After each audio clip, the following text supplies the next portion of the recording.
कभी सोचा है कि भारत में कुछ जगहों को रामसर साइट्स क्यों कहते हैं?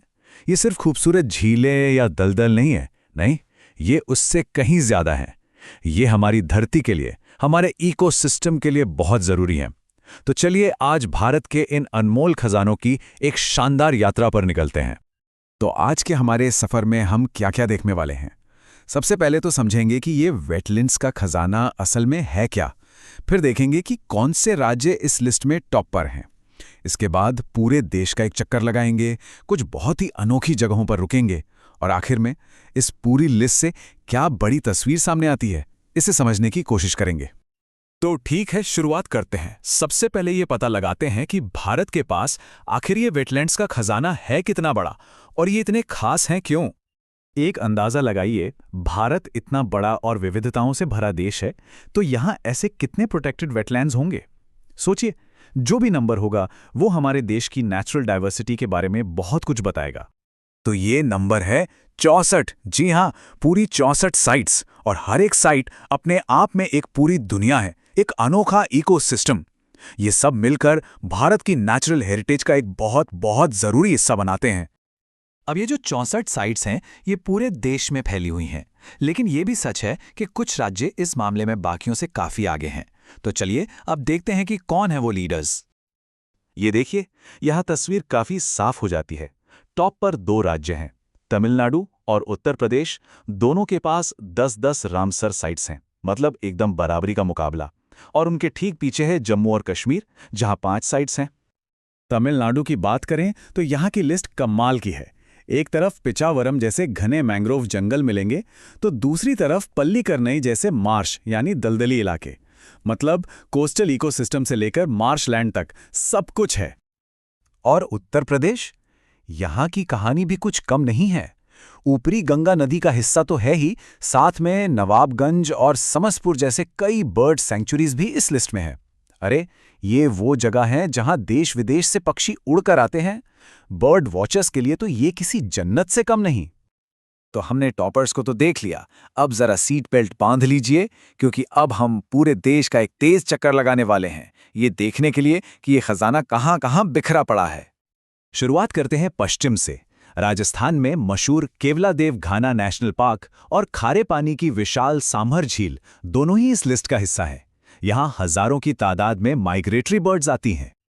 अब चलते हैं एकदम उत्तर की तरफ, लद्दाख की बर्फीली ऊंचाइयों पर। यहाँ की ब्रेथ टेकिंगली ब्यूटिफुल सो मोरिरी और सोकर लेक्स भी रामसर साइट्स हैं। सोचिए, इतनी ऊंचाई पर भी कैसा नायाब इकोसिस्टम है। और नॉर्थ ईस्ट का क्या कहना, मणिपुर की लोकटक लेक के बारे में सुना है। ये दुनिया का अकेला फ्लोटिंग नेशनल पार्क है। जी हाँ, तैरता हुआ। इससे बड़ा अजूबा और क्या होगा। अब सीधा दक्षिण की ओर, केरल के शांत और खूबसूरत बैकवाटर्स में यहाँ की विशाल वेम्बनाड कोल और अष्टमुडी झीलें भी इस लिस्ट में अपनी खास जगह रखती हैं। इनकी खूबसूरती तो खैर लाजवाब है ही। पूरब की तरफ बढ़ें तो वहाँ है सुंदरबन, दुनिया का सबसे बड़ा मैंग्रोव फॉरेस्ट। और सिर्फ यही नहीं, ईस्ट कोलकाता वेटलैंड्स भी हैं, जो पूरे शहर के वेस्ट वाटर को नेचुरली साफ करते हैं। ये एक अर्बन वेटलैंड का कितना शानदार उदाहरण है ना।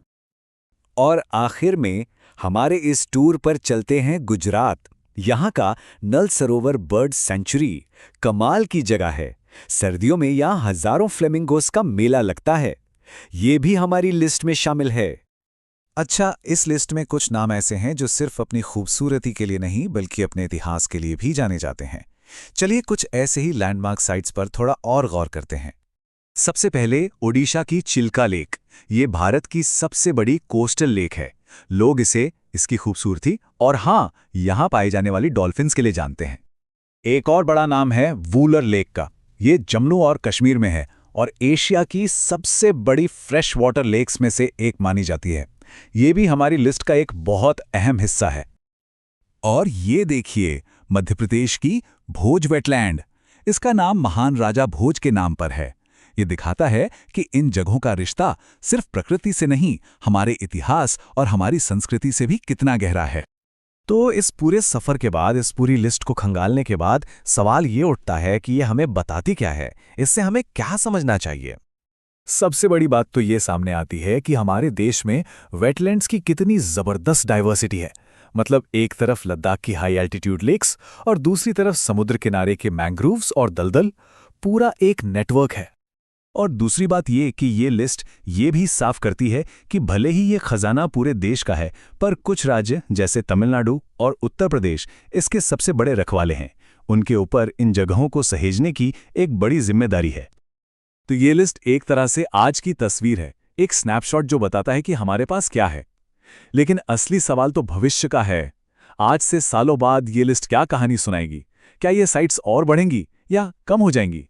ये एक ऐसा सवाल है जिसका जवाब हम सबको मिलकर ढूंढना है।